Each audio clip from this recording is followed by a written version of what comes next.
ناظرین کرام، غزوہ خندق اسلام کی تاریخ کا وہ عظیم واقعہ ہے جس نے صرف عرب کے سیاسی نقشے کو نہیں بدلا بلکہ رسول اکرم صلی اللہ علیہ وآلہ وسلم کی بے مثال حکمت، صحابہ کرام کا اخلاص اور ایمان کی قوت کو دنیا کے سامنے واضح کر دیا۔ یہ غزوہ 5 ہجری میں پیش آیا جب قریش، غطفان، یہودی قبائل، منافقین اور دیگر عرب قبائل نے مدینہ منورہ پر مکمل حملہ کرنے کا فیصلہ کیا۔ اس جنگ کی خاص بات یہ تھی کہ مسلمان تعداد میں نہایت تھوڑے تھے، وسائل محدود تھے، لیکن ایمان کی طاقت سب سے بڑھ کر تھی۔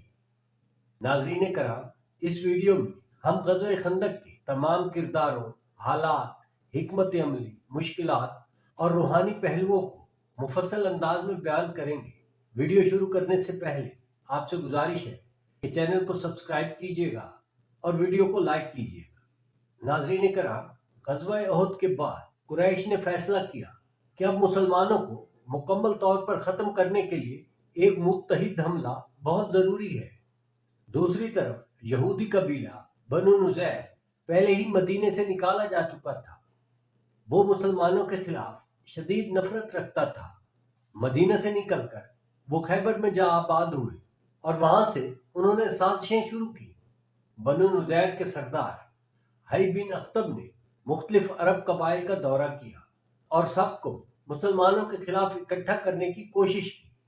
وہ قریش مکہ کے سربراہ ابو سفیان کے پاس گیا اور اس سے کہا، اے سردار مکہ، ہم سب مل کر محمد اور ان کے دین کو ختم کر دیں تو عرب کا کوئی گروہ ہمیں روک نہیں سکتا۔ قریش اس پیشکش سے بہت خوش ہوئے۔ پھر وہ غطفان اور دیگر قبائل کے پاس گیا اور یوں تقریباً 10 سے 12 ہزار کا لشکر تیار ہوا، جو اس وقت عرب میں سب سے بڑی افواج میں شمار ہوتا تھا۔ مسلمان اس وقت صرف 3,000 تھے۔ مدینہ کی بستی کھلی تھی، اطراف میں کھجور کے باغات تھے، لیکن بڑے حملے کو روکنے کے لیے ان کے پاس کوئی مضبوط دفاعی نظام نہیں تھا۔ اسی دوران حضرت سلمان فارسی نے ایک ایسی تجویز پیش کی جس نے جنگ کا نقشہ بدل دیا۔ حضرت سلمان فارسی رضی اللہ تعالیٰ عنہ ایران سے تعلق رکھتے تھے۔ فارسی سلطنت دفاعی حکمت عملی میں بہت آگے تھی۔ آپ رضی اللہ تعالیٰ عنہ نے حضور نبی کریم کو مشورہ دیا کہ یا رسول اللہ، ہمارے ملک میں جب دشمن بڑی تعداد میں حملہ کرتا تھا تو ہم شہر کے گرد خندق کھود دیتے تھے تاکہ دشمن داخل نہ ہو سکے۔ یہ تجویز عرب کے لیے بالکل نئی تھی۔ عربوں نے کبھی جنگ میں خندق کا استعمال نہیں دیکھا تھا۔ حضور نبی کریم نے فوراً اس تدبیر کو قبول کیا اور فرمان جاری کیا کہ ہم خندق کھودیں گے۔ یہاں حضرت سلمان کی حکمت نے پوری جنگ کا رخ بدل دیا۔ یہ کام بہت بڑا تھا۔ مدینہ کے کھلے حصے کو ڈھانپنے کے لیے تقریباً 5,000 گز طویل اور کئی فٹ گہری اور چوڑی خندق کھودنی تھی۔ حضور نبی کریم نے خود اپنے ہاتھوں سے کنکر اور مٹی اٹھائی۔ سردی کا موسم تھا، خوراک بہت کم تھی۔ صحابہ کرام فاقوں کی حالت میں کام کیا کرتے تھے۔ کئی دن پیٹ میں کچھ نہ ہوتا۔ سخت سردی اور تیز ہوائیں، پرانے آلات جن سے کھدائی مشکل ہوتی، بھوک اتنی شدید ہوتی کہ پیٹ پر پتھر باندھ لیتے۔ مسلمان صبح سے شام تک محنت کرتے۔ رسول خدا بھی صحابہ کے ساتھ خندق کھودتے، صحابہ کرام کو حوصلہ دیتے اور ان کے حق میں دعا کیا کرتے کہ اے اللہ، اصل زندگی آخرت کی زندگی ہے، ان انصار و مہاجرین کی مغفرت فرما۔ صحابہ کرام یہ سنتے اور مزید ہمت کے ساتھ کام کرتے۔ خندق کھودتے ہوئے ایک بہت بڑا پتھر سامنے آیا جسے صحابہ کرام نہ توڑ سکے۔ حضور نبی کریم کو خبر دی گئی۔ آپ صلی اللہ علیہ وآلہ وسلم تشریف لائے، ہاتھ میں کدال لی۔ آپ صلی اللہ علیہ وآلہ وسلم نے ضرب لگائے، ایک چمک نکلی۔ آپ نے فرمایا، مجھے روم کی فتوحات نظر آ رہی ہیں۔ دوسری ضرب پر فرمایا، مجھے فارس کی فتوحات نظر آ رہی ہیں۔ تیسری ضرب پر فرمایا، مجھے یمن کی فتوحات نظر آ رہی ہیں۔ پھر پتھر ٹوٹ گیا۔ اس میں حضرت علی کرم اللہ وجہ الکریم بھی شامل تھے اور حضور نبی کریم نے ان کی بہادری کو سراہا۔ خندق تیار ہوئی ہی تھی کہ ابو سفیان کی سربراہی میں ہزاروں کا لشکر مدینہ کے دروازے پر آن پہنچا۔ انہوں نے خندق دیکھ کر حیرت سے کہا، یہ کیا ہے؟ عربوں نے آج تک ایسا طریقہ نہیں دیکھا۔ خندق دشمن کے لیے سب سے بڑی رکاوٹ بن گئی۔ جنگ کے دوران مدینہ کے اندر موجود منافقین نے مسلمانوں کا حوصلہ پست کرنے کی پوری کوشش کی۔ ارشاد باری تعالیٰ ہے، ان کے دل ڈر سے کانپ رہے تھے۔ وہ کہتے تھے، محمد ہم سے بڑے وعدے کرتے ہیں، لیکن یہ تو محض دھوکہ ہے۔ دوسری طرف یہودی قبیلہ بنو قریظہ جو ابتدا میں معاہدے پر قائم تھے، بنی نذیر کے اکسانے پر مسلمانوں کے پیچھے سے وار کرنے پر تیار ہو گئے۔ اس سے مدینہ دو طرف سے خطرے میں آ گیا۔ سامنے دشمن، پیچھے بنو قریظہ۔ یہ مسلمانوں کے لیے سب سے بڑا صدمہ تھا۔ خندق کے کنارے ایک ایک جگہ دشمن گھوڑا دوڑاتے اور اندر آنے کی کوشش کرتے۔ ایک موقع پر مشہور پہلوان عمر بن عبد ود خندق پھلانگ کر اندر آ گیا۔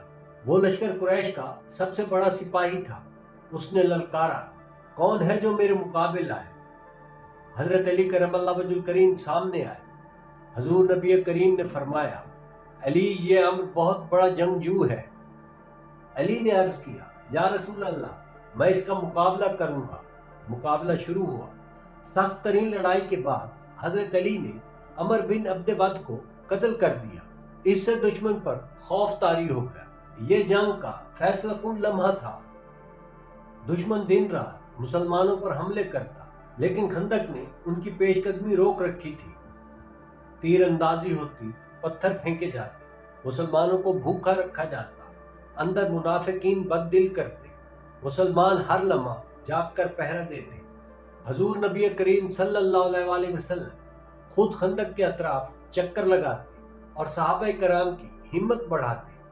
جب دشمن کئی دنوں تک کچھ نہ کر سکا، شدید سردی ہو گئی، خوراک ختم ہونے لگی، گھوڑے بیمار ہونے لگے، پھر اللہ نے ایک خوفناک آندھی بھیجی۔ دشمن کے خیمے اکھڑ گئے، ان کے چولہوں کی آگ بجھ گئی، برتن الٹ گئے، گھوڑے بھاگ گئے، لشکر میں بدحواسی پھیل گئی۔ ابو سفیان نے کہا، لوگوں یہاں کوئی ٹھہرنے کا فائدہ نہیں ہے، چلو واپس چلو۔ یوں بغیر جنگ کیے پورا لشکر پسپا ہو گیا۔ اسلام کی یہ پہلی دفاعی جنگ تھی جسے مسلمانوں نے حکمت، صبر اور ایمان سے جیتا۔ خندق کی وجہ سے دشمن کا حملہ ناکام ہوا اور مدینہ محفوظ ہو گیا۔ بعد ازاں بنو قریظہ کی بغاوت کے معاملے کا ایک الگ فیصلہ ہوا، لیکن اسلام کی سیاسی اور عسکری قوت مضبوط ہو گئی۔ یہ پہلی بار تھا کہ عربوں نے خندق دیکھی جس نے جنگ کا پورا نظام بدل دیا۔ حضرت سلمان کی اس تدبیر نے آنے والے تمام معرکوں میں مسلمانوں کو حکمت و عقل کی قوت سے لڑنا سکھایا۔ حضور نبی کریم ہر مرحلے میں ساتھ رہے، خندق کھودی، بھوکے رہے، مگر حوصلہ نہ ٹوٹنے دیا۔ دشمن سے نپٹنے کے لیے حکمت عملی بنائے، صحابہ کے دلوں میں توکل اور ایمان مضبوط کیا۔ غزوہ خندق اسلام کی تاریخ کا وہ معرکہ ہے جس نے ثابت کیا کہ ایمان، حکمت اور اتحاد سے بڑی طاقت کو شکست دی جا سکتی ہے۔ مشکلات کے پہاڑ بھی ٹوٹ جاتے ہیں جب قوم کا رہنما سچا اور مخلص ہو۔ اللہ کی مدد ہمیشہ صبر کرنے والوں کے ساتھ ہوتی ہے۔ حضرت سلمان رضی اللہ تعالیٰ عنہ کی تدبیر، حضرت علی کرم اللہ وجہ الکریم کی بہادری اور رسول اکرم صلی اللہ علیہ وآلہ وسلم کی قیادت اور صحابہ کرام کا صبر اور اخلاص، یہ سب مل کر اس معرکے کو تاریخ کا بہترین دفاعی ماڈل بنا دیتے ہیں۔